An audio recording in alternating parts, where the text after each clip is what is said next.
30వ అధ్యాయము 15 నుంచి చివరి వచనం చదువుకుందాం. ద్వితీయోపదేశ కాండము 30వ అధ్యాయము 15 నుంచి చివరి. చూడుము, నేను జీవమును నేను మరణమును కీడును నీ ఎదుట ఉంచి ఉన్నాను. నీవు బ్రతికి విస్తరించినట్లుగా నీ దేవుడైన యెహోవాను ప్రేమించి ఆయన మార్గములందు నడుచుకుని ఆయన ఆజ్ఞలను కట్టడలను విధులను ఆచరించమని నేను నీకు ఆజ్ఞాపించుచున్నాను. అట్లు చేసి ఎడల నీవు స్వాధీనపరచుకున్నటకు ప్రవేశించు దేశంలో నీ దేవుడైన యెహోవా నిన్ను ఆశీర్వదించును.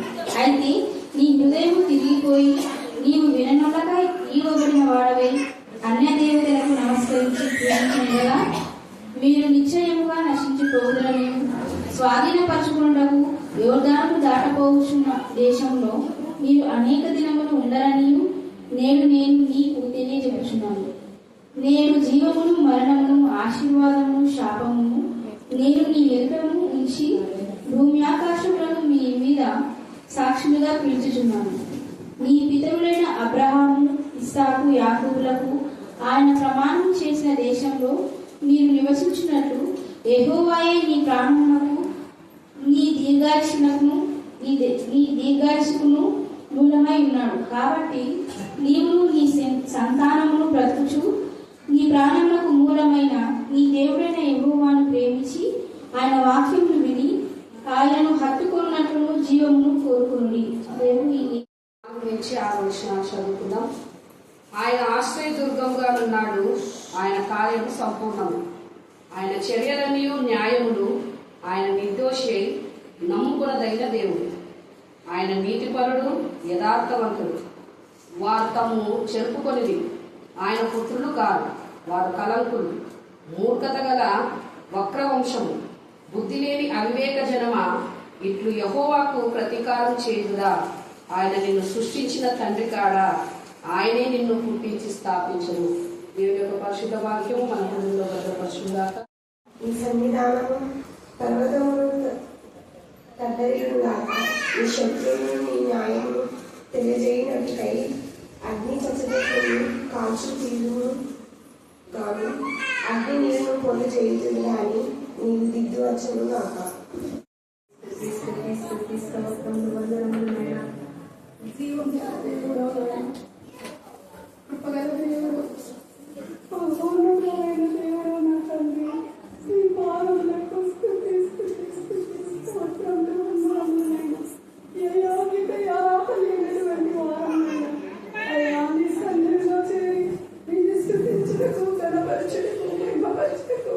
ఇచ్చిన ఈ శ్రేష్టమైన సమయం బట్టి నీకు వందనాలు, స్తుతులు, స్తోత్రాలు చెల్లిస్తున్నానయ్యా.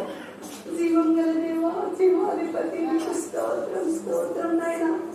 ఈ శుభ శుక్రవారం నాయనా శ్రమల దినమందు నీ సన్నిధిలో చేరి అయ్యా మరి అక్క ఇంతసేపు మాట్లాడు ప్రతి వాక్యములోనైనా నీ మాటను అయ్యా మరి విన్న వారందరూనైనా అయా హృదయాలను భద్రపరుచుకొని వాక్యానుసారమైన జీవితం నడుచుకున్నటకు మీ కృపను దయచేయమని ప్రార్థిస్తున్నాను.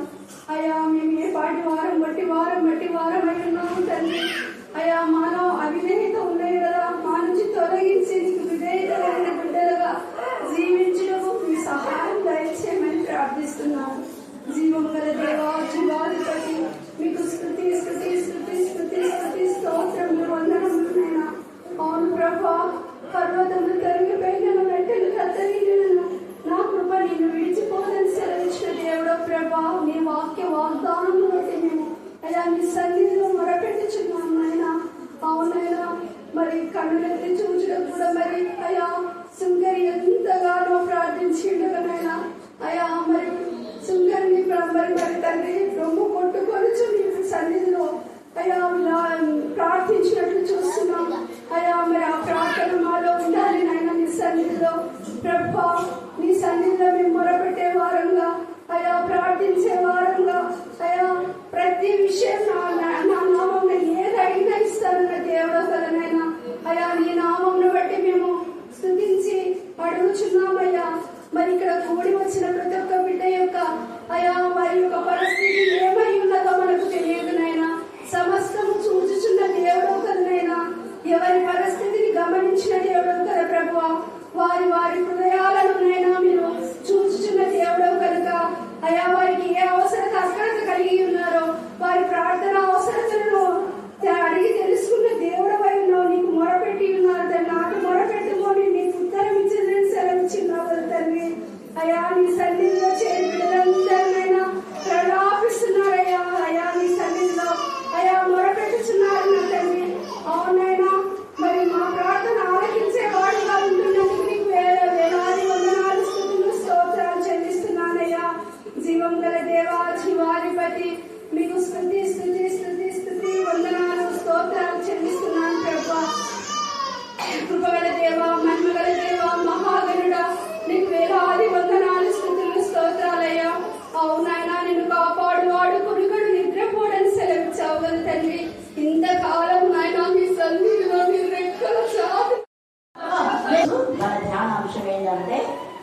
అందరు చెప్పాలా గట్టిగా?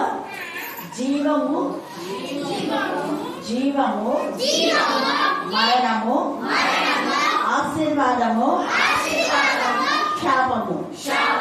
జీవము, మరణము, ఆశీర్వాదము, శాపము. ఈ మధ్యాహ్న కాల సమయమందు యేసు ప్రభుల వారి యొక్క మరి సిలువ ధ్యానంలో, సిలువ శ్రమలు కాదు కానీ ఇది సిలువ ధ్యానం. ఏంటి చెప్పండి? సిలువ శ్రమలు. ఎప్పుడో శ్రమ పడ్డాడు యేసయ్య. ఇది మనకేం శ్రమ? శ్రమల దినాలు అంటారు, శాంతి తప్పలేదు. శ్రమల దినాలు కాదు. శ్రమల దినాలను పెట్టినప్పుడు పెళ్లి చేసుకోకూడదు. పెళ్లి శ్రమనా సంతోషమా? సంతోషం కదా. మరి శ్రమల దినాలని బ్యానర్స్ రాసినప్పుడు పెళ్లి పెట్టుకోకూడదు, చాలా తప్పు. మనం నోటి నుంచి ఏం మాట్లాడతామో అది దేవుని చెంత లిఖితమై ఉంటుంది. అందుకే దేవుడు ఇక్కడ ఏమంటున్నా అంటే జీవము, మరణము, ఆశీర్వాదం, శాపం మీరే కోరుకున్నట్టున్నాడు. యేసయ్య సిలువ ధ్యానంలో నిక్కచ్చిగా ధ్యానంలో ఉంటావా లేదా లోకంలో ఉంటావా? లోకము తర్వాత దేవుడు అనేది కాదు. క్రీస్తు బెలియాలతో పొత్తు కుదరదు, అవునా కదా? అవిశ్వాసకి విశ్వాసకి పొత్తు కుదరదా? కుదరదు. చీకటికి వెలుగు పొత్తు కుదురుతుందా? కుదరదు. లోకములకు దేవుడి యొక్క రాజ్యములకు పొత్తు కుదరదు. అందుకే యేసయ్య అట్ ద బిగినింగ్ యొక్క బరబ్బా వచ్చి మనందరం కలిసి రాజ్యాన్ని స్థాపిస్తామంటే నీ రాజ్యం వేరే, నా రాజ్యం వేరే. అదే కాదు, మన రాజ్యం వేరే. మనం ప్రత్యేకింపబడినటువంటి బిడ్డలం, ప్రత్యేకింపబడినటువంటి జనాంగము ఎప్పుడు కూడా జీవమే కోరుకుంటది కానీ మరణాన్ని ఎప్పుడు కోరుకోదు. హల్లెలూయా, హల్లెలూయా. అలాగనే జీవం, మరణంలో 4వ వర్షం అంటే ఇక్కడ చాలా ఇన్నర్ మీనింగ్ ఉంది. జీవము, మరణము 4వ వర్షం అంట. అంటే నువ్వు దేవా నాకు జీవం కావాలి అని నేను 4తో అన్నప్పుడు మరణముకు సంబంధించిన పనులు చేయకూడదు. అర్థమైంది కదా? మనం దేవుని సన్నిధిలో దేవా నాకు జీవాన్ని దయచేయను, నా జీవదోతను, నాకు తల్లివి తండ్రివి, ప్రార్థన మా తండ్రి అని చేస్తాను. నీవే నాకు జీవాహారం అంటే ప్రభు బలలో ఇది జీవాహారం. మరి జీవాహారమైన యేసయ్య యొక్క ప్రభు యొక్క శరీరంలో రక్తంలో పాలు పొందిన మనము మళ్ళా మరణముకు సంబంధించిన పనులు చేయకూడదు. మరణముకు సంబంధించిన పనులు ఏవి అంటే ప్రకటన 21:8వ వచనంలో ఉన్న వారందరూ కూడా మరణంలో పాత్రులు. మనం ఆ కోపంలో ఉన్నామేమో ఆత్మకర్షణ చేసుకోవాలి.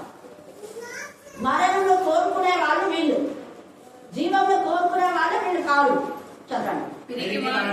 చూడండి, పిరికివారు అంటే పిరికివారు అంటే ఎలాగా? ఎవరైనా ఏదైనా చెప్పినప్పుడు తప్పును తప్పుగా ధైర్యంగా మాట్లాడాలి. మీరు చేసే తప్పు సరే అయితే మీరు చేసింది కరెక్ట్ అని చెప్పాలి. అలాగా ఇప్పుడు చక్కగా అఖిల్ వాడినాడు, ఎంత చక్కగా పాట కదా, అవునా కదా? నేను కూడా అందరూ విన్నారు కదా. అట్లాంటి వాళ్ళు ఎవరైనా కొంత పాయింట్ అవుట్ చేస్తాడో దేవుడు ఊరుకోడు. రోషం గల దేవుడు, ఆత్మతో సత్యంతో ఎవరు ఎలా పాడతారో దేవుడికి తెలుసు. ఎప్పుడైనా ఏదైనా పొరపాటు ఇది కాదు నాన్న రాగం ఇది అని మళ్ళీ మనం చెప్తాం. సామాన్యంగా 90% చక్కగా పాడతారు అఖిల్, మంచి స్వరం కూడా. కొందరికి లోచలేని వాళ్ళు ఉంటారు. నేను మందిని కూడా అందుకే పాడమని చెప్తుంటా, ఎందుకు ఆత్మతో పాడతారు. కొందరు ఓర్చలేని ఉంటారు. ఓర్చలేని వాళ్ళ వైపు మనం చూడకూడదు, మనకి ఎవరైపు చూడాలా? జీవం వైపు. జీవం వైపు చూసినప్పుడు పిరికి దాన్నారా వాళ్ళు అన్నారని ఏడ్చొద్దు, వాళ్ళు అన్నారని బాధపడద్దు. పిరికి వాళ్ళ కాదు, నువ్వు పిరికిదాని కాదు. తర్వాత చదువు, నువ్వు అవిశ్వాసి కాదు, నీకు ఒక విశ్వాసం ఉంది, కాన్ఫిడెన్స్. దేవుడి వాక్యం నా దగ్గర ఉంది, దేవుడు నాతో ఉన్నాడు, 24 గంటలు ఆయన నన్ను కాపాడుతున్నాడు. నా తల్లిదండ్రులు నాకు దూరమైనా ఒకసారి తల్లిదండ్రులు మాట ఇప్పటికీ నాకు గుర్తాయి. ఇక్కడే వచ్చి చెప్పింది, మా అమ్మ దూరం అక్కడున్నా నేను అక్కకు కలిసి షేర్ చేసుకుంటా అని చెప్పింది. కళ్ళ నీళ్ళు వచ్చిన ఆ రోజు నాతో కొన్ని విషయాలు అక్కడ షేర్ చేసుకున్నాం. హల్లెలూయా, హల్లెలూయా. దేవుడు ఎవరికి ఆదరణ పెట్టేస్తారు అసలు అలాగనే. నాకెవరో మా వాళ్ళంతా సొంత వాళ్ళంతా దూరమే, కానీ నీకు వచ్చినప్పుడు నన్ను ఎంతగా ప్రేమించి గౌరవించి నాకు అన్నీ సమకూర్చింది. అక్క, అన్నపూర్ణ, జయంతి, గ్లోరీ, వాళ్ళ తర్వాత బన్మతి వాళ్ళ ఫ్యామిలీ, ఇంకా కొంతమంది పెద్దలు, సంఘ పెద్దలు చాలా సంతోషపడ్డారు. ఇంక్లూడింగ్ కాస్తాం. ఇంకా వాళ్ళ సంతోషం చెప్పాను అల్విక. హల్లెలూయా. కాబట్టి ఇక్కడ మనం ఎప్పుడైతే పిరికి వారంగా ఉండకుండా ఉంటే దేవుని నామమును ఘనపరిచే బిడ్డలు ఈ కోవలో ఉన్నాం. అందుకని అవిశ్వాసంగా ఉండొద్దు. నీ విశ్వాసం ఏంటి? నాకు ఎవరి దూరమైనా దేవుడు నాతో ఉన్నాడు, అది కాన్ఫిడెన్స్. తల్లిదండ్రులు మనకు హెల్ప్ చేయకపోయినా, అన్నదమ్ములు హెల్ప్ చేయకపోయినా, నీ ఫ్రెండ్ నీకు దూరం అయిపోయినా, నిజమైన స్నేహితుడు అంటే చివరి దాకా హత్తి ఉంటాడు. నిజమైన స్నేహితుడు చీదే ముక్కు ఊడిపోయే ముక్కు ఏ ప్రయోజనం అంటుంటాం కదా, సామెత. ఊడిపోయే ముక్కు ఉన్నా ఒకటే, లేకున్నా ఒకటే అంటుంటారు కదా. అలాగా మనకు ఎంతగా ఫ్రెండ్లీగా ఉండి కూడా దూరపరుచుకునే ఫ్రెండ్స్ ఉన్నా ఒకటే, లేకపోయినా నిజమైన స్నేహితుడు యేసయ్య. హల్లెలూయా, హల్లెలూయా. నువ్వు జీవించే వరకు, నువ్వు మరణించే వరకు నీకు జీవాన్ని ఇచ్చే జీవదాత యేసయ్య ఉన్నాడు. అవిశ్వాసం, అల్ప విశ్వాసంతో విశ్వాసంతోనే ఉంది. అందుకని ఇక్కడ పిరికి వారు, అవిశ్వాసులు, అసహ్యులు. అసహ్యులు అనే మాట అర్థం ఏంటి అంటే తక్కువ చేసి మాట్లాడేవాళ్ళు. వాళ్ళకే బతులే సరిగ్గా ఉండవు, వాళ్ళ వేరే వాళ్ళని కించవచ్చి మాట్లాడుతుంటారు. అలాంటి వాళ్ళు అసహ్యులు. ఇక్కడ తేజగా దేవుడు మాట్లాడుతున్నాం. ఇక్కడ మనం చూస్తే యేసు ప్రభుల వారు దేవుని కుమారుడు, రాసిన రాజు, ప్రభులను పట్టుకొని హేరోదు రాజు ఇక్కడ చెప్పొద్దు వాక్యం, అక్కడ చెప్పొద్దు అనే ఆంక్షలు పెడితే యేసు అన్నాడు, ఆ నక్కని చెప్పుకోండి, నేను ఇంకా 3 రోజులు ఇక్కడ ఉంటాను, ఏం చేస్తారో చేసుకోవాలి, ఏం చేయాలి. నక్క అన్నాడు ఒక రాజును. ఇంకొకడు గుంట నక్కలు నేను పట్టుకోండి అన్నాడు. ఇంకొక చూడ యోహాన్ అంటాడు వాడు కంచెలు కాదు. ఎవరు వాడు? కంచెలు కాదు అన్నాడు. ఎవరిని? అలెక్సాంద్రు. జోలి చదువు ఎట్లా ఉంది, అప్పటి నుంచి ఉన్న పిల్లలకు నోటేవాడు. అలెక్సాంద్రు అనే కంచెని గాడిలో ఉన్నాడు. వాడి విషయం జాగ్రత్త. వాడు ఒకప్పుడు వీళ్ళ టీంలోనే ఉన్నాడు. వీళ్ళ ద్వారా, పౌరుల ద్వారా ఆత్మీయంగా బలం పొంది, ఆత్మీయంగా ఆశీర్వదించబడి, ఆత్మీయమైనటువంటి విధానంలో ఉండి కొంత వాక్యం తెలిసేసరికి ఏం పౌరు వాక్యం వల్ల వింటున్నారు, నేను కూడా వాక్యం చెప్తాను అనేసి పౌరు దగ్గరికి పోయే వాళ్ళంతా పోకుండా వాళ్ళని ఏమేమో అడ్డుకుంటాడు. ఈ మూర్తికి రాష్ట్రాలు అలాగనే యోహాను, దివ్యత్రేగా ఇద్దరు ఉన్నారు. ఒకరు మంచిగా సపోర్ట్ చేసే వాళ్ళు ఉన్నారు యోహానుకు, ఒకరేమో హాని చేసే వాళ్ళు ఉన్నారు. వాళ్ళ గురించి మీరు జాగ్రత్తగా ఉన్నాడు. వాడి కథ నేను తర్వాత చూస్తాను అన్నారు ఇద్దరు, పౌలు, యోహాను. తిమోతి రాసిన పత్రికలో పౌలు చెప్తాడు, యోహాను రాసిన పత్రికలో యోహాను చెప్తాడు. దియోత్రేమి, దేవేంద్రి వీళ్ళిద్దరు కూడా ఒకరేమో నీ యొక్క యోహాను యొక్క పరిచయలో సహకరించే వాళ్ళు, ఒకరేమో కీడు చేసేవాడు. వాడు ఎప్పుడు కీడు చేస్తాడు వాడు, కానీ తర్వాత దేవుడికి అప్పగిస్తాడు. అందుకనే ఈ యొక్క మధ్యాహ్న కాల సమయంలో మనం పిరికి వారుగా, అవిశ్వాసులుగా, అసహ్యులుగా, నరహంతకులుగా ఉండవు. నరహంతకులు అంటే ఒకరిని చంపడమే కాదు, అనవసరంగా అంటే అవసరం నుండి మాట్లాడి వాళ్ళని బాగు చేసే విధానంలో, ఘాటైన విధానంలో వాక్యం చెప్పవచ్చు, అది కాదు. కానీ అనవసరం కారణం లేకుండా మానసికంగా ఎవరైతే అంటారో వాళ్ళే నరహంతకులు. నరహంతకులు వ్యభిచారం చేయకపోయినా మోహపు చూపులు ఉంటే కూడా వ్యభిచారం. నరహంతకులు కదా వ్యభిచారులు. ఇంకా మాంత్రికులు, విగ్రహారాధన చేయకపోయినా దేవుడి కంటే ఎక్కువగా ఏది ప్రేమించినది, ఎక్కువగా ఏదైనా కదా దేవుడి కంటే ఎక్కువ ప్రేమించేది కూడా ఒక విగ్రహం. హృదయం, మీ హృదయంలోనే విగ్రహాలు తీసేసుకోండి అంటే పరిశుద్ధాత్మదేవుడు ఏస్కేలు. నీ హృదయం అంతా సహింపనలుగా నచ్చలతో ఉండి విగ్రహాలతో ఉంది, తీసేసుకోండి. తర్వాత ఇంకా లాస్ట్ అబద్ధికుడు. ఇది ఇంకా చాలా మనం పొరపాటున చెప్పిన మన వెంటనే సత్యం మనల్ని స్వతంత్రంగా చేస్తారు. సత్య సంబంధమే ఆత్మ సంబంధం. సత్య స్వరూపే ఆత్మ మనలో వచ్చినప్పుడు సర్వ సత్యంలోకి మనం నడిపిస్తుంది. సర్వ సత్యం మనల్ని స్వతంత్రంగా చేస్తుంది, తిరిగి వారుగా తెలియదు. హల్లెలూయా, హల్లెలూయా, హల్లెలూయా. కాబట్టి ఈ యొక్క ఉదయకాల విజ్ఞానం, ఈ యొక్క మధ్యాహ్న కాల సమయంలో మనము దేవునికి భయపడి లోబడి దేవుని యొక్క ప్రభావాన్ని, దేవుని శక్తిలో మనం ఎప్పుడైతే హత్తుకొని ఆనుకొని జీవిస్తాం, వీటిలో చేరాలి. వీటిలో చేరని వాళ్ళందరూ కూడా నిత్య జీవంలో ఉంటారు. అందుకే మీకు చదివించి దీంట్లో లేని వాళ్ళంతా కూడా నిత్య జీవంలో ఉంటారు. వాళ్ళు జీవమును కోరుకున్నవాళ్ళు, వీళ్ళు మరణంను కోరుకున్నారు. ఈ యొక్క జాబితాలో ఉండే వాళ్ళంతా మరణంను కోరుకున్నారు. అందుకే మీకు ఏం కావాలో ఛాయిస్ అంటున్నాడు.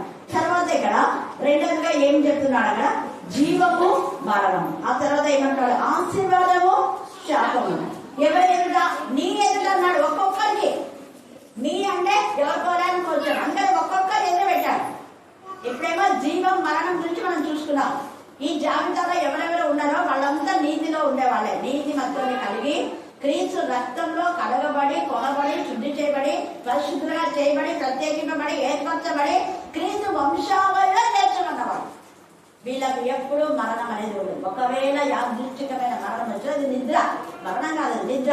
ప్రభునందు నిద్రించినారంటుంటారు. వాళ్ళని ఎప్పుడు ప్రభు బిడ్డను మరణించినారని అనొద్దు, ప్రభునందు నిద్రించినారు. అందుకనే వాళ్ళంతా కూడా రెస్ట్ అని చెప్పి మనం పెడుతుంటాం కదా. హల్లెలూయా, హల్లెలూయా. అక్కడ రెస్ట్ పీస్ గా వాళ్ళు ఉన్నారు అని, అక్కడ సమాధానంతో దేవుల్లో వాళ్ళు ఉన్నారు అనేది అక్కడ అర్థం. మరి ఇక్కడ మనం చూస్తే ఇంకా గలతీ 5:19 ఉండే వాళ్ళు కూడా మరణమునకు అర్హులే. మత్తయి సువార్త 15:17 ఉన్న వాళ్ళు కూడా మరణమునకు అర్హులే. మరణము లోయల్లో వాళ్ళు ఉన్నటువంటి వాళ్ళే. తర్వాత ఎఫెసీయులకు రాసిన పత్రిక 5:3 ఉన్న వాళ్ళు కూడా మరణములకు సంబంధించిన వ్యక్తులే.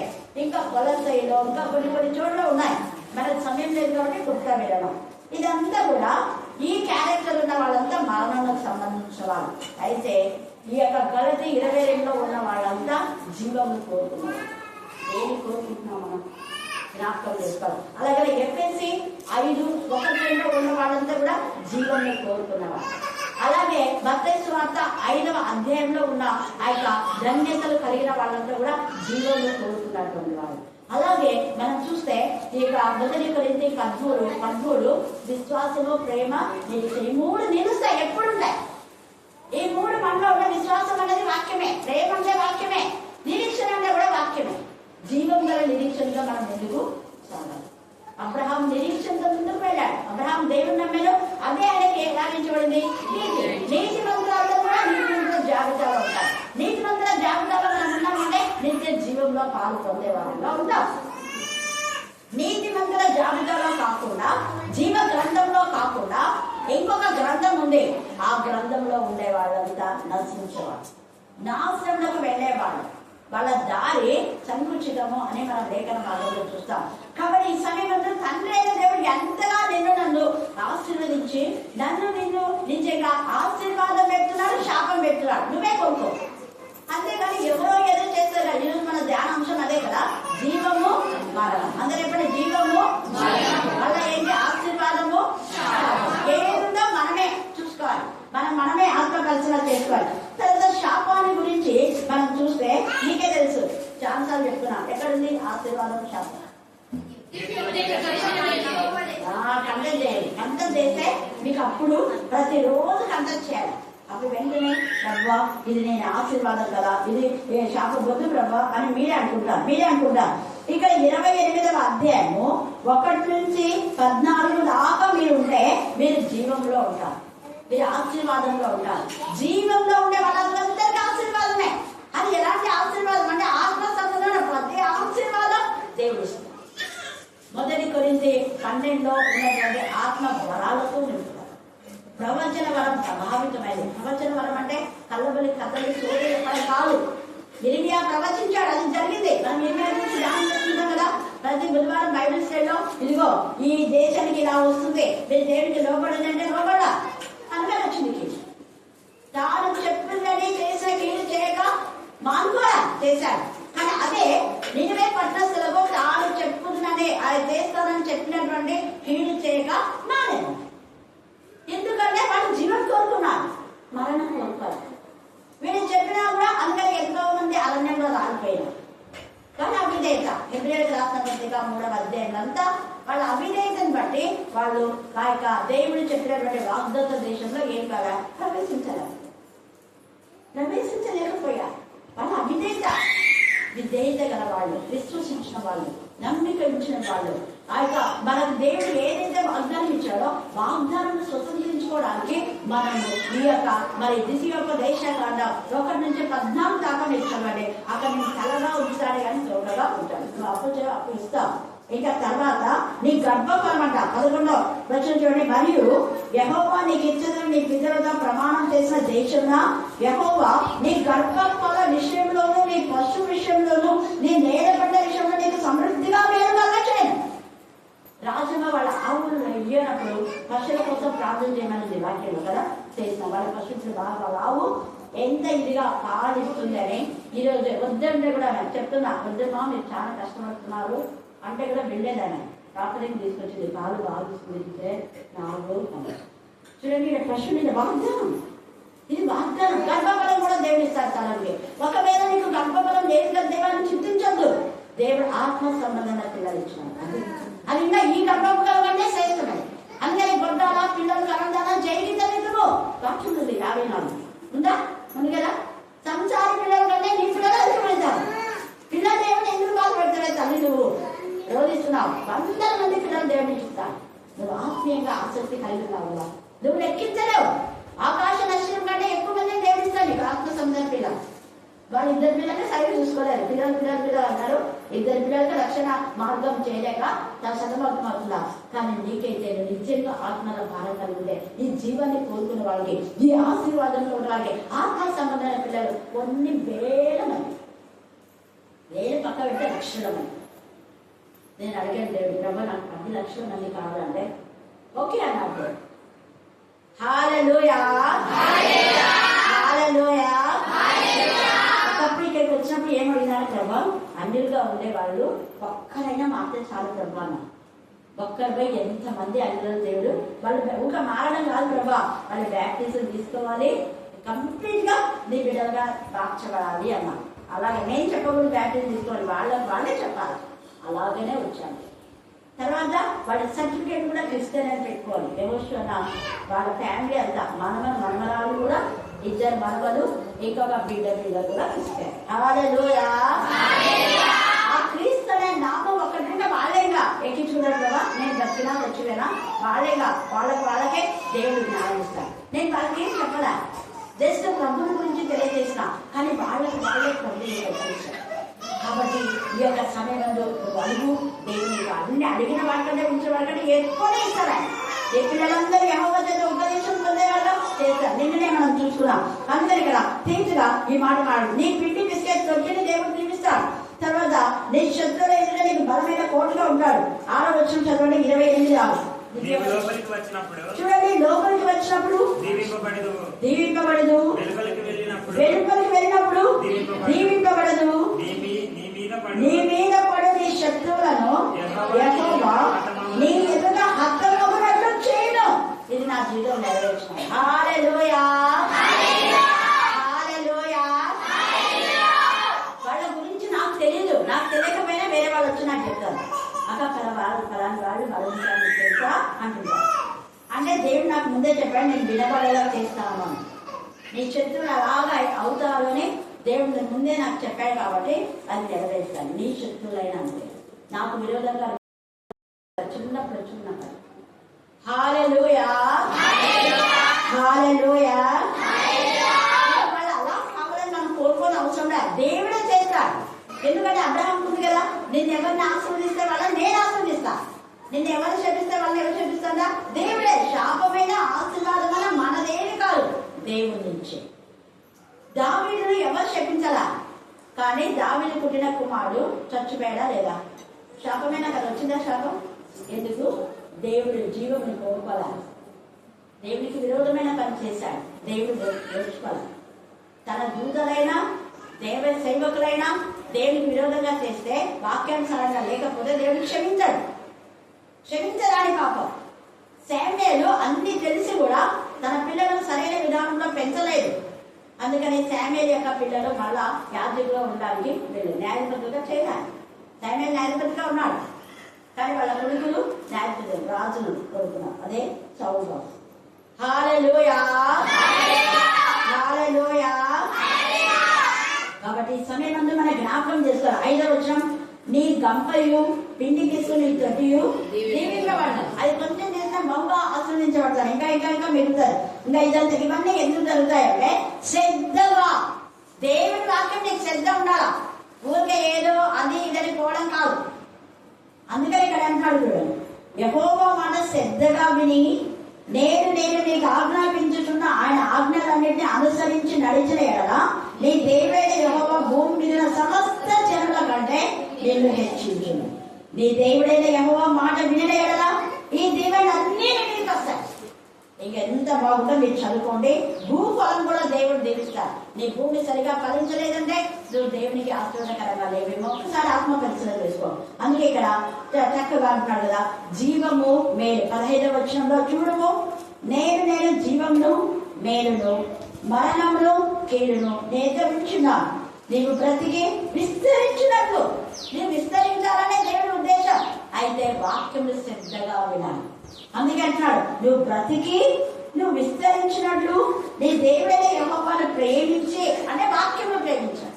వాక్యం పట్ల తపన, వాక్యం పట్ల కృష్ణ ప్రేమించి ఆయన మార్గములను నడుచుకొని ఆయన ఆజ్ఞలను కట్టడలను విధులను ఆచరించమని నేను నిన్ను ఆజ్ఞాపించుతున్నాను. అట్లా చేసేలా నీవు స్వాధీనపరచుకొనుటకు ప్రవేశించు దేశంలో, దేవునికి ఇచ్చిన దేశం.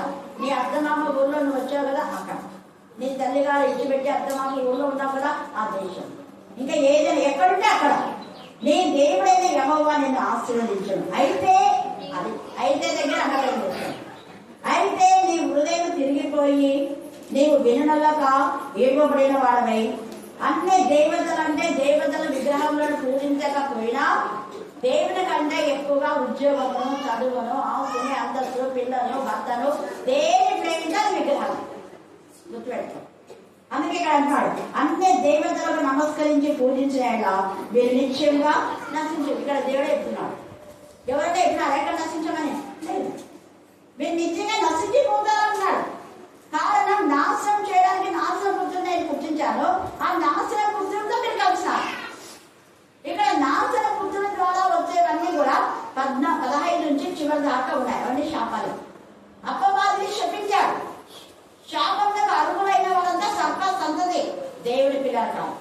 దేవుడి పిల్లలకి ఎప్పుడు శాపం రాదు. 100 మంది శపించినా శాపం రాదు.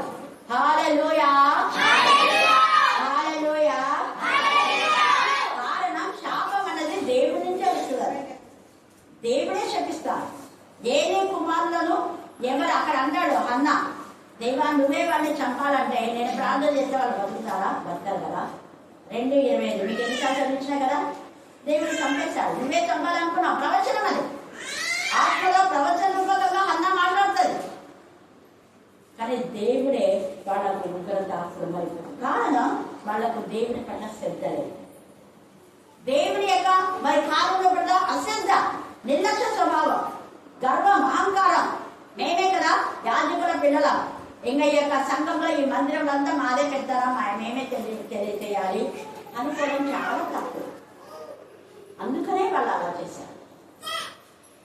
అందుకనే మనం కూడా ఈ యొక్క మధ్యాహ్న కాలంలో ఏ విధానంలో మనం ఇక్కడే తేటగా మాట్లాడుతున్నాం. తర్వాత అంటున్నాడు చూడండి, వీరు నిశ్చయంగా నశించిపోయేదని స్వాధీనపరచుకున్నకు యోర్దాను దాటిపోతున్న దేశంలో మీరు అనేక దినాలు ఉన్నారు. అనేక దినాలు ఉన్నారు, కొద్ది దినాలే. అందుకని మన సంఘం కూడా కొంతమంది 1.5 సంవత్సరాలే పనిచేస్తున్నారు. ఎందుకు వాళ్ళ అంతే. కొంతమంది 5 సంవత్సరాలు చేసినారు. శ్యామ్ సుందర్ 3 సంవత్సరాలుగా తీసేయాలంటే నేను అక్క వద్దు ఏం చదువు చేసినాడు, మంచి చేస్తున్నాడు ఉండని 5 సంవత్సరాలు చేస్తాను. హల్లెలూయా, హల్లెలూయా. మరి నాన్న 4 సార్లు మీ మధ్యకి వచ్చాడు పాస్టర్. అంతే. దేవుడు కొంటున్నారా. ఇంకా కొంతమంది సంవత్సరం అయితేనే వీళ్ళు ఎప్పుడు పోతారా సంవత్సరం కాకుండానే కూడా ఎప్పుడు పోతారు ఉంటే శనిరాలు వచ్చినారు అనుకుంటున్నారు. కానీ ఇక్కడ కూడా చూడండి ఎంత చక్కగా చెప్తున్నారు. వాళ్ళు అనేక దినాలు ఉండరు. నేను నీకు తెలియజెప్తున్నాను అంటున్నాడు. వాళ్ళు అనేక దినాలు ఉండరు కాబట్టి నువ్వేం భయపడదు. నేను జీవనం, మరణంలో, ఆశీర్వాదంలో, శాపంలో నేను ఎదురుగా ఉంచి భూమి ఆకాశం మీకు సాక్షులుగా ఉన్నారు. దేవుడే సాక్షులుగా పెడుతున్నాడు. ఇంకా నీ దేవుడు నువ్వు కన్యం కాచదు. నేను ఎవరు ఏమన్నారో దేవుడు చూసుకున్నాడు. దేవుడికి అప్పగించేసాయి. మనం ఏం చేయకపోయినా దేవుడు నివేదిక తెచ్చుకుంటాడు. పగ కాదు ఆయన, ప్రతీకార చర్య. పగ కాదు దేవుడికి ఎప్పుడు పగ కాదు. కాకపోతే తప్పు చేసిన వారికి ప్రతీకార చర్య. తప్పు చేసిన వాడు శిక్ష పొందకపోతే దేవుడు అన్యాయం అనిపించుకోలేదు. న్యాయవంతుడు ఆయన. ఏదైతే క్షమించినా దేవుడు క్షమించాడు. గుర్తుపెట్టాడు. దేవుడు క్షమించవలసినే క్షమిస్తాడు. ఏసే అన్నింటినీ క్షమిస్తాడు. అందరినీ క్షమిస్తాడు. ఇస్కరియోతు యూదాను ఏసే క్షమించినాడు. దేవుడు క్షమించాడు. ఎందుకు?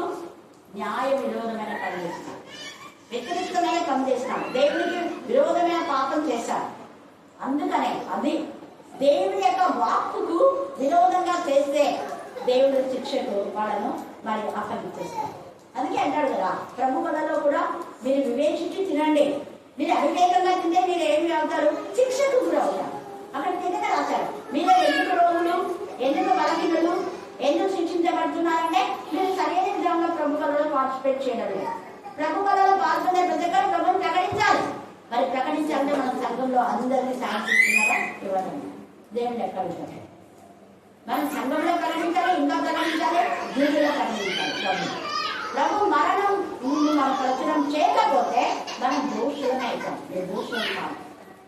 అందుకే ఇక్కడ ఈ మాట మాట్లాడుతూ ఎంత సేపుగా పరిశుద్ధ సాక్షులు అంట, భూమి ఆకాశం మీ మీద సాక్షులుగా ఉంచుతున్నాను. నీ పితరుడైన అబ్రహాము, ఇస్సాకు, యాకోబులకు ఆయన ప్రమాణం చేసిన దేశంలో మీరు నివసించినట్టు యెహోవాయే మీ ప్రాణమునకును మీ దీర్ఘాయుష్నకును మూఢమై ఉన్నారు. నిజంగా దీర్ఘాయుష్ నీతిమంతులు కఠిన వృక్షం వలె మొగ్గులేదు. మరి ఇంత వయసైన అక్క మన మధ్య దేవుడిచ్చాం. పెద్దలందరినీ నేను ఎప్పుడు గుర్తు చేసుకున్నాను. సాలమక్క, మేరక, ఆశ్రమక్క కదా, మాతమ్మక్క, వీళ్ళందరినీ దేవుడు తన కృప చూపుతాడు. ఇంకా దీర్ఘాయుష్ను ఇస్తాడు దేవుడు వల్ల. అందుకే అంటాడు కదా, నీ ప్రాణమునకును నీ దీర్ఘాయుష్నకు మూలమై ఉన్నాను. కాబట్టి దేవుడే మూలమైనాడంట. దేవుడే ఇక్కడ మాట్లాడుతున్నాడు. తర్వాత ఏమంటున్నాడు, నీ సంతానంలో బ్రతుకుతూ నీ ప్రాణంలో మూలమైన నీ దేవుడైన యెహోవాను ప్రేమించి ఆయన వాక్యమే విని ఆయన హత్తుకున్నట్లు జీవంలో కోరుకోండి. మరి మధ్యాహ్నం ముందు మనం జీవం కోరుకుంటే మనకు బ్లెస్సింగ్, జీవం కోరుకోకపోతే ఇదో దగ్గర చూడండి. మళ్ళీ అంటున్నాడు 32వ అధ్యాయం చదవండి, అక్కడ కూడా చాలా బ్లెస్సింగ్స్ ఉన్నాయి. అలాగే ముద్రత కూడా ఉంది. ఇప్పుడు చదివిన లేఖన భాగం 4 నుంచి చదవండి. ఆయన ఆశ్రయదుర్గంగా ఉన్నాడు, ఆయన ఆశ్రయించు, ఆయన కార్యం సంపూర్ణం. నీ జీవితంలో నువ్వు పుట్టింది మొదలు నువ్వు చచ్చే వరకు ప్రతి విషయంలో దేవుడే టేక్ కేర్ తీసుకుంటాడు. నువ్వు 1వ తరగతి నుంచి నీ చదువు పూర్తయ్యే వరకు, నువ్వు ఏ చదువు చదివినా నీ చదువు పూర్తయ్యే వరకు దేవుడే నేను టేక్ కేర్ తీసుకుంటాను. నీ పని మొదలు పెట్టినావా, పని అయిపోయే వరకు, ఇల్లు మొదలు పెట్టినావా, పునాది వేసినావా, అది అయిపోయే వరకు దేవుడే నీ పక్షంగా. దేవుడే నువ్వు పొలంలో విత్తనం వేసావా, కోసే వరకు దేవుడే, అది అమ్మే వరకు దేవుడే. ఇది గుర్తుపెట్టుకో. మనం భోజనం ముందు పెట్టుకున్నామా, ఆ అన్నం తినే వరకు తినడానికి శక్తి కూడా దేవుడు ఇస్తాడు. హల్లెలూయా, హల్లెలూయా, హల్లెలూయా. అందుకే ఆయన ఆశ్రయదుర్గంగా ఉన్నాడు, ఆయన కార్యం సంపూర్ణము, ఆయన చర్యలన్నీ. అది న్యాయకర్త కాబట్టే ఇస్కరియోతు యూదాకు శిక్ష వచ్చింది. తర్వాత అన్నాక అయిపోయిన అందరు ఎవరెవరైతే యేసు ప్రభుకి యాంటీగా ఉన్నారో వాళ్ళందరూ శిక్ష వచ్చింది. తర్వాత చూడండి ఇక్కడ, ఆయన నిర్దోషి, నమ్ముకొనదగిన దేవుడు, ఆయన నీతిపరుడు, యథార్థవంతుడు. కాబట్టి మనం కూడా దోషులుగా ఉండక నిర్దోషులుగా ఉండాలని యూదా 24లో రాశాడు. ఎంతసేపు ఎవరు తప్పగా తప్పినంత అనేది పట్టుకొని పాపం చేయొద్దు. తప్పిల్లకుండా కాపాడే శక్తి దేవుడు నీకున్నా. ఆయన ఎదుగా నిన్ను నిర్దోషిగా మణిగుతూ నిలబెట్టాలని ఆయన ఇష్టపడుతున్నాడు.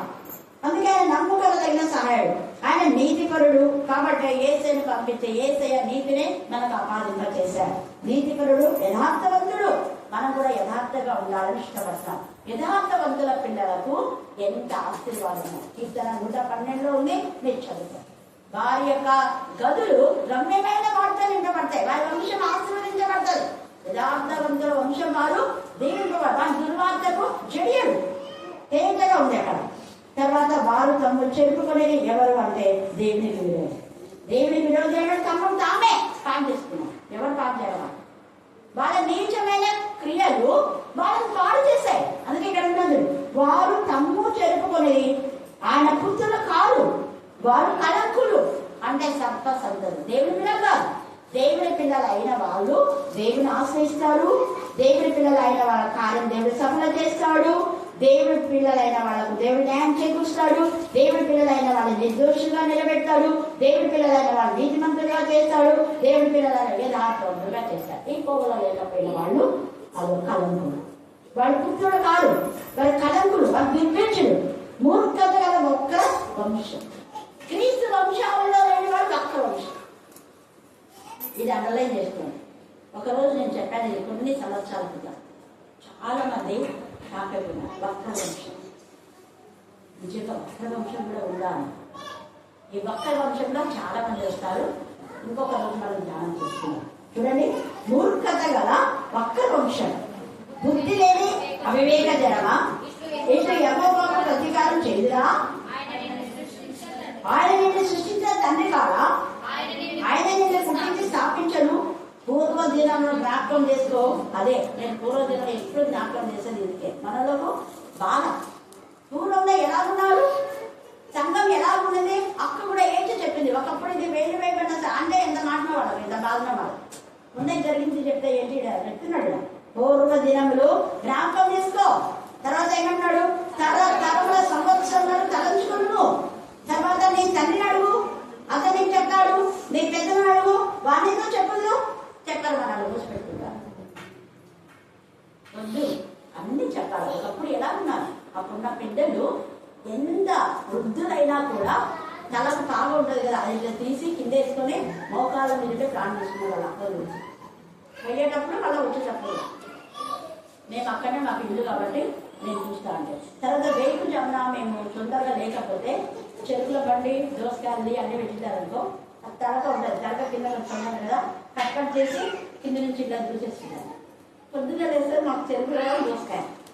మళ్ళీ ధాన్యం ఉంటుంది కదా, ధాన్యం ఇట్లా పెట్టి మూడు ఉంటాయి అన్నీ. వేరుశనక్కాయలు, ఆముదాలు ఏమేమి వేస్తారో అవన్నీ లోపలికి చేతులు పెట్టి అన్నీ ఉంటాయి. పొద్దున్నే వాళ్ళు 3 గంటలకు ఉంటారంట. నేను 3 గంటలకు లేను కదా, అందుకని 3 గంటలకు కొంతమంది 2కే పోతారేమో, వేరే దూరం పోయాడు. అంత నమ్మకం వల్ల ఏది ఫాస్ట్ ఇంటికి ఇవ్వకుండా వాళ్ళు అసలు అమ్మరు. ముందర ప్రాణం చేసుకుంటారు. వస్తేనే ముందర దైవచనుడు ప్రతిదీ ఏది పండినా అది. ఆముదం మేమేం చేస్తామంటే పోయి ఆముదం నుంచి పాసాలు అమ్ముతున్నాడు. ఆముదనమ్మా మీరు అమ్ముకోకుండా అది నాన్న నిజంగా ఆముదం అనుకుంటాను. హల్లెలూయా. నేను అన్నది ఇదేంటి నాన్న ఆముదం ఇచ్చినారు వీళ్ళు, ఇవేం చేయాలా అన్నాను. ఒకసారి కుసుమతో చెప్పి చేస్తే నాకు తెలియదు, నువ్వు నాకు తెలుసు. తర్వాత నేర్పించింది బాబాన్న వాళ్ళ మా కుటుంబం ఎంత తెలుస్తుంది. సో మనం జ్ఞాపకం చేస్తాం. దేవునికి మనం ఎప్పుడైతే ఆనర్ చేస్తామో దేవుడు మనకు ఎంత స్థాయిలో నిర్దిస్తా అంటే అందరు తెలుసుకోండి అంటున్నాడు. వాళ్ళు అప్పుడు ఎలా ఉన్నాయి, అప్పుడు వాళ్ళది ఎలా ఉంది అంటే ఒక్కరిని ఆశించని జీవితం. అది ఎవరినైనా అప్పటికంటే సిగ్గుతో తల ఉంచుకునేవాళ్ళు. వాళ్ళ గాథలంతా ధాన్యం ఎక్కువైపోయి ఎక్కడ పడితే అక్కడ వచ్చేవాళ్ళు. సంచులు, ఇంట్లో నిండా సంచులు, పెద్ద పెద్ద అవి ఇవన్నీ గంపలు, దాన్ని ఏమంటారు, ఇంత పెద్దగా నిచ్చెన వేసుకొని దాని లోపలికి పోయి తీసుకోవాలి. నాకు ఇప్పటికీ గుర్తుంది, పెద్ద పెద్దది. తర్వాత కింద అవంతా ఇలా వరుసలు ఉంటాయి. నేను రెడ్డిస్ వాళ్ళ ఇంట్లో ఉన్నా కాబట్టి కిందంతా ధాన్యం. నేను ఎప్పుడన్నా ఇది గుడిలో కూడా చూస్తున్నాను, నేను తెన్నికల్లో గుడిలాను. ఈ రెండే మాకు ఎక్కువ అలవాటు కాబట్టి ఈ రెండిట్లో పెద్దగా రూమ్ ఉంటుంది. ఆ కిందంతా ధాన్యం పట్టకుండా. ఎందుకు వాళ్ళు ఇక్కడ వాక్యంలో ఉన్నారు. మరి సమయం ముందు మన వాక్యంలో ఉన్నామా? కాబట్టి సమయం ముందు మన జ్ఞాపకం చేసుకోవాలి. దేవుడు మన పక్షంగా మనతో ఉన్నాడు.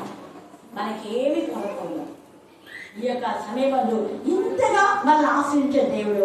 అందుకనే ఎంత చక్కగా అంటాడు కదా, ద్వితీయోపదేశ కాండము మనం చూస్తే 32:30 ఎక్కడి కూడా చదవండి. వారి ఆశ్రయదుర్గము మన ఆశ్రయదుర్గం వంటిది కాదు, ఎవరిది? దేవుడి పిల్లలుగా ఉంది. తర్వాత ఎందుకు మన శత్రువులే తీర్పరులు, వాళ్ళకి సరైన బ్లెస్సింగ్స్ ఉండవు. ఎందుకంటే వాడు దేవుడి పిల్లలు. అందుకని ఇక్కడ ఏమంటున్నాడు, ఎందుకు మన శత్రువులే తీర్పరులు అంట. వారి ద్రాక్ష వల్లే సుధోమ ద్రాక్ష వల్లే వాళ్ళ పంట సరిగా రాదు, కారు ద్రాక్షల జీవితం. ఈ యొక్క సమయమందు మనం ఎలా ఉన్నాం? తర్వాత అది గొంగగా పొలంలో పుట్టినది. దాని ద్రాక్ష పండు ఎలా ఉంటా? పెంచే ద్రాక్ష పండు అంటే పంట సరైన విధానంలో ఆశీర్వాదం అంటారు. ఎంత తేజగా మాట్లాడుతున్నాం. ఈ యొక్క మధ్యాహ్న కాల సమయమందు మన జీవితంలో ఆధ్యాత్మికమైన విధానంలో మనం ఎప్పుడైతే ఆసక్తి కలిగి ఉంటామో, ఆసక్తి కలవాన్ని దేవుడు బహుగా ఆశీర్వదిస్తాడు. కేవలం దేవుడి వాక్యం అంటే మనకు ఇష్టం ఉండాలండి. దేవుడు మన నుంచి కోరేది అదే. వాక్యం అంటే ఎవరు ఇష్టపడతారో వాళ్ళకి ఎంత చెప్పలేనంత ఆశీర్వాదం. ఏ కోరుకుంటే మన ముందు దేవుడు నా వాక్యం వినమ్మా, నా కుమారు, నా పిల్ల నా వాక్యం వింటారు, నా బిడ్డలు నన్ను గణపరుస్తారు, నా బిడ్డలు నేనంటే తపన కలిగి ఉంటాడు. అది ఎంత ఇష్టమైన దేవుడికి.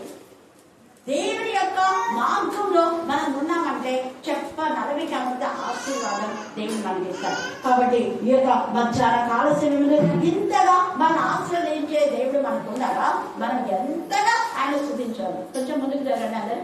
హల్లెలూయా, హల్లెలూయా, హల్లెలూయా. కాబట్టి ఆశీర్వదించే దేవుడు మనకున్నాడు, ఆశీర్వాద పాత్రలు కుమ్మరించే దేవుడు మనకున్నాడు. కాబట్టి మనం ఏ మాత్రం దేనికి కూడా మనం నిరాశపడడం అవసరం లేదు. తర్వాత చూడండి, ఈ యొక్క ద్వితీయోపదేశ కాండం మీరు ఇంటికి వెళ్ళిన తర్వాత 31, 32, 33 కూడా చదవండి. 33వ అధ్యాయంలో 33వ అధ్యాయము 13వ వచనం చదవండి. యోసేపుని గురించి ఇట్లా నేను చూడండి, ఆకాశ పరమార్థముల వలన మంచు వలన క్రింద కృంగి ఉన్న అగాధ జలముల వలన సూర్యుని వలన కలుగు ఫలములోని శ్రేష్ఠ పదార్థముల వలన చంద్రుడు కూడా, అందుకనే చంద్రుడు కూడా కొన్ని ఆరోగ్యాలు మనకు కలుగుతారు సూర్యుడి నుంచి కూడా. అందుకే మనకు తెలుసు కదా, మనకు విటమిన్ ఇక లభించేది, ఈ విటమిన్ లభించేది సూర్యుడి నుంచే. అందుకే చూడండి, ఇక్కడ వాక్యం చెప్తుంది మనకు, సైన్స్ కాదు, వాక్యం చెప్తుంది. తర్వాత ఏమన్నాడు, చంద్రుడు పుట్టించు శ్రేష్ఠ పదార్థముల వలన, పురాతన పర్వతంలో శ్రేష్ఠ పదార్థముల వలన, నిత్య పర్వతములు అండలం చేస్తాడు. ఈ నిత్య పర్వతం అనేది ఏంటంటే ఇది చెక్కు చెదరది. మామూలుగా భూమి ఆకాశంలో లైనైపోతాయి, ఎక్కడైనా వేంద్రంగా లైనైపోతాయి. భూమి ఆకాశం దేవుడి మాట నిరంతరం నిలుస్తుంది అని రాయబడింది. భూమి ఆకాశంలో ఎక్కడైనా వేంద్రంతో లైనైపోయినప్పుడు ఈ నిత్య పర్వతం ఉంటుంది. హల్లెలూయా, హల్లెలూయా. సియోను కొండ ఏమాత్రం కూడా చెక్కు చేయకుండా మనమందరం కూడా అక్కడే ఉంటాం. చూడండి, నిత్య పర్వతము అనేది అండర్లైన్ చేసుకోండి. ఎందుకంటే నాకు కొంతమంది, నేను తిరుపతికి మామూలు యూత్ రిట్రీట్కి వెళ్ళినప్పుడు కొంతమంది డాక్టర్స్, ఇంజనీర్స్ అడిగారు, అక్క భూమి ఆకాశం టైం అయిపోతే భూమిలో ఉండే పర్వతాలు కొండలు అన్ని కొట్టుకుపోతాయి కదా, మరి ఇక్కడ నిత్య పర్వతం అన్నాడు ఏంటి అన్నాడు. ఇంకొక అర్థము, కొత్త భూమిని చేసినప్పుడు మనకి ఎప్పుడు ఉంటాయని కూడా ఇంకొక అర్థం. నూతన ఆకాశం, నూతన భూమి చేస్తున్నాడు కదా, అది ఏం కాదు. ఇప్పుడున్న ఈ భూమి, ఇప్పుడు మనం చూసే ఆకాశం మహావేంద్రంతో మొదటి పేదల్లో రాయబడింది. ఇక్కడ మీద వేంద్రంతో లైన్ అయిపోతాయి, దానికి వేరే లైన్ అయిపోతాయి. మళ్ళా దేవుడు కొత్త ఆకాశము, కొత్త భూమిని సృష్టిస్తాడు. అది కూడా ఎప్పుడు లైన్ కాదు, ఇంకా నిరంతరం. ఆ కొత్త ఆకాశం, కొత్త భూమిలో కూడా ఇప్పుడు భూమిలో ఉన్న లాగా నిత్య పర్వతాలు ఉంటాయి. అందుకే ఏషియా 11లో అక్కడ బాలురు వాళ్ళు ఏం చేశారంటే పాము పుట్ట ఎంత వాళ్ళు ఆశ్వాసారు. హల్లెలూయా, హల్లెలూయా, హల్లెలూయా. వాళ్ళకి ఏమాత్రం హాని జరగదంట. చూడండి ఎంత తేదగా మనకు దాఖలు మాట్లాడుతున్నాం. నాగు పాము పుట్ట ఎంత పిల్లలు ఆట్లాడునంట. ఈ యొక్క సమయమందు మన జ్ఞాపకం చేసుకోవాలి, తండ్రి అయిన దేవుడు మనలో మనతో ఉన్నాడు. మన పక్షుగా రాజ్యం ఆడే దేవుడు. నిత్య పర్వతం యొక్క శ్రేష్ఠ పదార్థముల వలన సంపూర్ణంగా ఫలించు భూమికి కలిగిన శ్రేష్ఠ పదార్థముల వలన యెహోవా అతని భూమిని, నీ భూమి దీవించబడతాడు. నీ భూమి దీవించబడాలంటే నువ్వు జీవాన్ని కోరుతావు. నీ భూమి దీవించబడాలంటే నువ్వు ఆశీర్వాదం. ద్వితీయోపదేశ కాండం మరి 28:1-14 దాకా ఉన్నటువంటి అవి నువ్వు కోరుకుంటే ఆటోమేటిక్ గా నీకు బెనిఫిట్ వచ్చేస్తాయి. నువ్వేమి ఇంకా ఇది వెనకాల అవసరం లేదు. తెలుగు ఇక్కడ మాట్లాడుతున్నాడు. చూడండి, యెహోవా అతని భూమిని దీవించింది. తర్వాత ఏమంటున్నాడు చూడండి, పొదలో ఉండిన వాని కటాక్షము యోసేపు తల మీదకి వచ్చును. పొదలో ఉండిన వాని కటాక్షం ఎవరు? పొదలో చెప్పండి. తండ్రి అయిన దేవుడు, మోసే కాదు. అక్కడ పొద మండుచుంది కానీ పొద కాలిపోలేదు. పొద మండుచుంది, పొద కాలిపోలేదు. అంటే ఆ మండే పొదలో ఎవరున్నారు? దహించండి. దహించండి అయిన దేవుడు మనలో ఉంటే అవేమి హాని కలగదు. మనకి హాని కలగజేసే వాడిని దహింపబడతాయి. కాదేశు అరణ్యంలో ఆయన మండింప చేశాడు, లైన్ చేశాడు, అది కాలిపోయింది. శుద్ధమో గొప్పలో దహించి అగ్నిలో అన్ని కాలు మూడైపోయినాయి. అక్కడ ఎవరు మళ్ళీ ఇల్లు కట్టకూడదు, గంధకములతో కాల్ చేశాడు. దేని కావాలో దాన్ని కాలుస్తాడు, దేని క్షేమంగా ఉంచాలో దాన్ని ఇస్తాడు. అట్లాంటి మహాశ్రమంలో నువ్వు కాలిపోవు.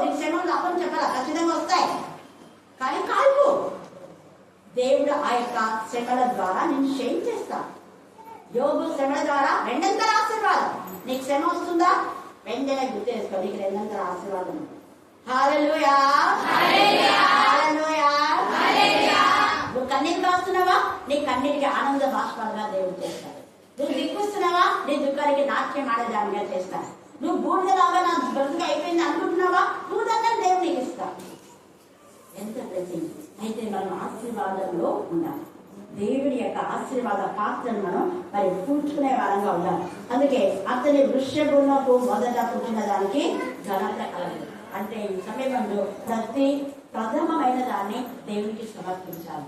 మన జీవితంలో కూడా మీ ప్రథమ పిల్లలు దేవునికి సమర్పిస్తే చాలా ఆశీర్వాదం. మళ్ళీ మీరు ఖచ్చితంగా మీ ప్రథమ పిల్లలు దేవునికి సమర్పించాలి. అది ఎంత ఆశీర్వాదం చూడాలి. మా అమ్మ ప్రథమ మా అన్నను సేవకు సమర్పించింది.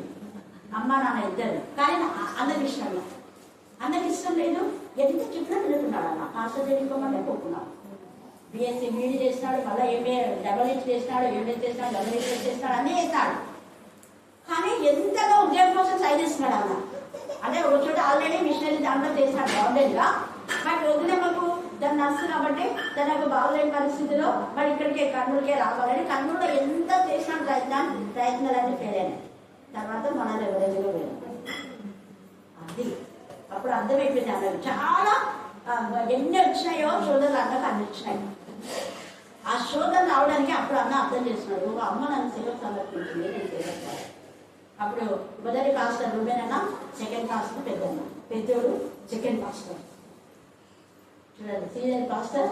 కాకపోతే అన్న ఎప్పుడు ఆ మాట నాకు రూబేనన్న ఎప్పుడు పాస్టర్ సదాభిజన్ కావాలంటే పాస్టర్ అంటారు ఆ సంఘంలో.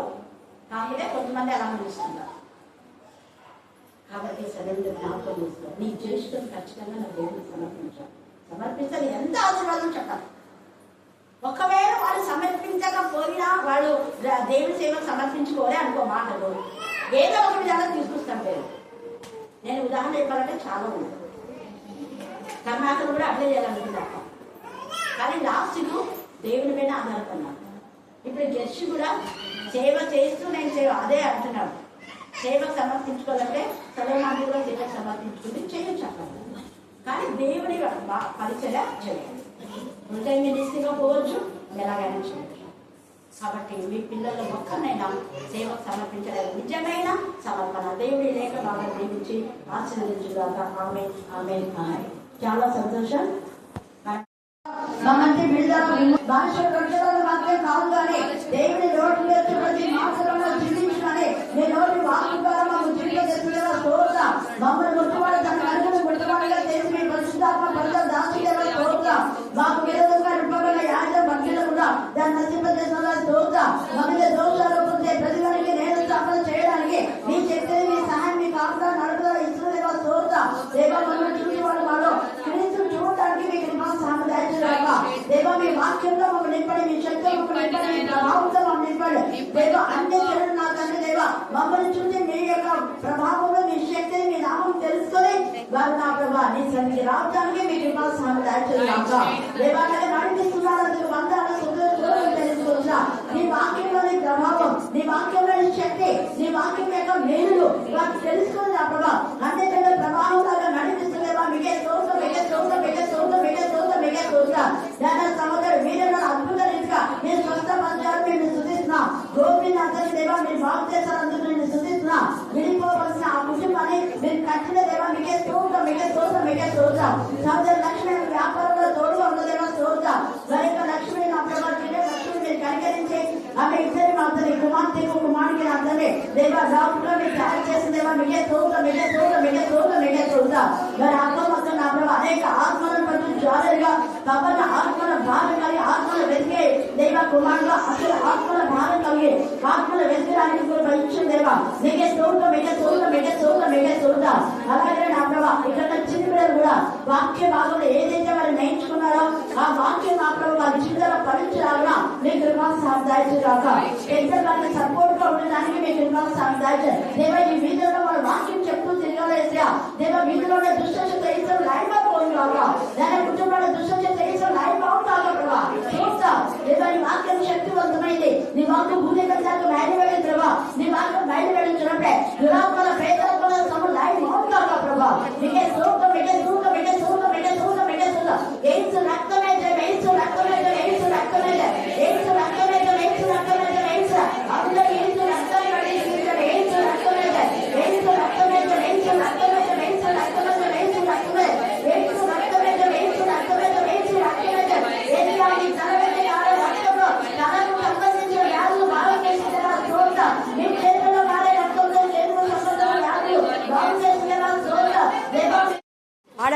మునక్కాయ వేయలేచ్చమ్మా.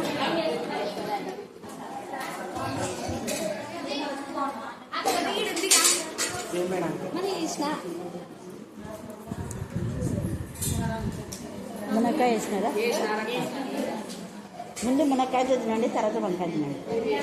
అప్పుడే అడుగు తీసినారు, అంత అన్నం పైన పెట్టుకోండి. ఏంది ఓకే, అప్పుడే అడుగన్నం వేసినారు.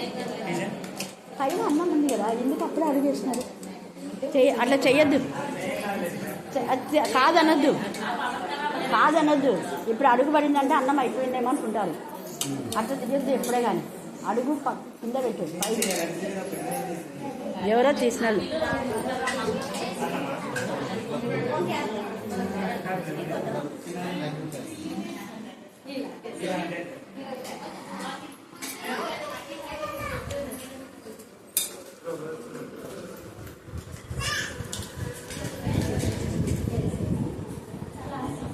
వాడు అక్కకు మునక్కాయ, ఆమెకు మునక్కాయ ఇష్టం.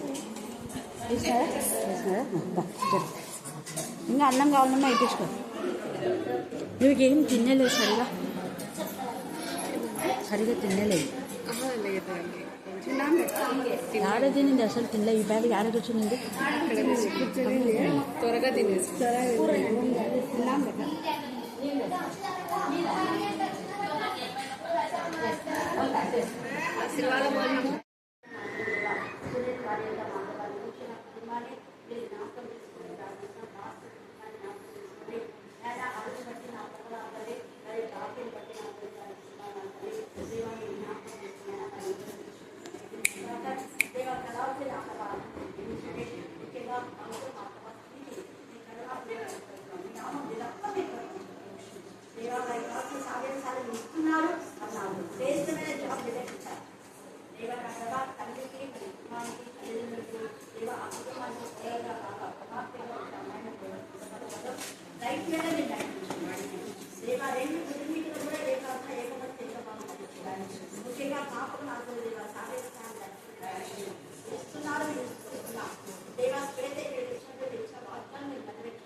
చిన్నగా మార్పులు అయితే